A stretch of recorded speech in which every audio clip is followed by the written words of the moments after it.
Hello అండి అందరికీ అందరు ఎలా ఉన్నారు? Welcome back to my channel honey passion and vlogs. ఈరోజు రెసిపీ వచ్చేసి వంకాయ కారం అండి.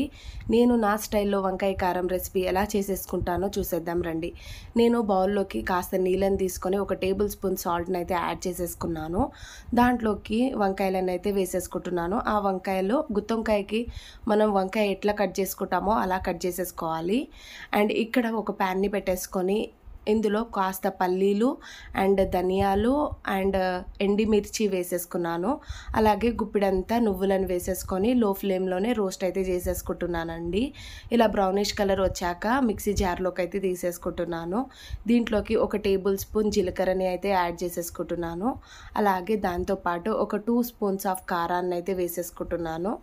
5 నుంచి 6 రెమ్మల వరకు ఎల్లిపాయలను వేసేసుకొని మంచిగా ఫైన్గా వచ్చేటట్టు మిక్సీ అయితే పట్టేసుకున్నానండి. ఇక్కడ నేను కడాయిని పెట్టేసుకొని ఈ కడాయిలో మనం ఆల్రెడీ కట్ చేసుకున్న గుత్తొంకాయలు ఉన్నాయి కదా, ఆ వంకాయలను అయితే ఇందులో వేసేసుకొని నేను మీడియం ఫ్లేమ్లో ఒక 2 మినిట్స్ పాటు ఇలా రోస్ట్ చేసేసుకున్నాను. అలాగే ఇప్పుడు లో ఫ్లేమ్లో ఒక 10 నిమిషాల పాటు కలుపుతూ రోస్ట్ అయితే చేసేసుకోవాలి. కాస్త బ్రౌనిష్ కలర్ వచ్చేటట్టు ఇలా రోస్ట్ చేసేసుకోవాలి.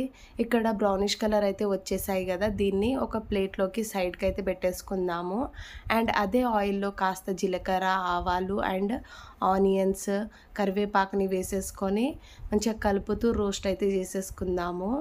ఇలా నీట్గా కలుపుతూ ఉడికించుకోవాలి లో ఫ్లేమ్లోనే. అండ్ ఆనియన్ మంచిగా ఫ్రై అయ్యాక చూసారు కదా, మంచి ఆరోమా అయితే వస్తుంది. పచ్చి వాసన అంతా పోవాలండి.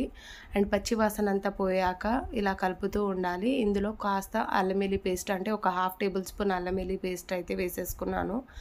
అండ్ ఇలా వేసేసుకొని పచ్చి వాసన అంతా పోయేటట్టు ఉడికించేసుకోవాలి. దీంట్లోకి చిటికెడంత పసుపు అండ్ మనం ఆల్రెడీ రోస్ట్ చేసుకున్న ఈ వంకాయలని ఇందులో వేసేసుకోవాలి.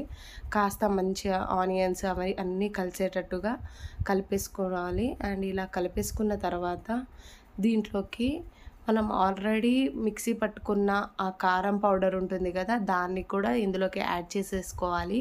యాడ్ చేసేసుకొని లో ఫ్లేమ్లోనే కుక్ చేసేసుకోవాలండి. చూసారు కదా, మంచిగా వంకాయ కారం అయితే రెడీ అయిపోయింది. వేడి వేడి అన్నంలో వేసుకొని తింటే ఆహా, ఆ రుచి అయితే చాలా బాగుంటుందండి. ఒకసారి ఇలా ట్రై చేసి చూడండి, ఆ రుచి అనేది ఎలా ఉంటుందో మీకు కూడా తెలుస్తుంది. అండ్ నేను మంత్లీ వన్స్ అయితే చేస్తానండి. ఎందుకంటే వంకాయలు మా ఇంట్లో ఇష్టపడరు చాలా వరకు తినడానికి. బట్ ఇలా చేశాక ఎవరైనా ఇష్టపడాల్సిందే.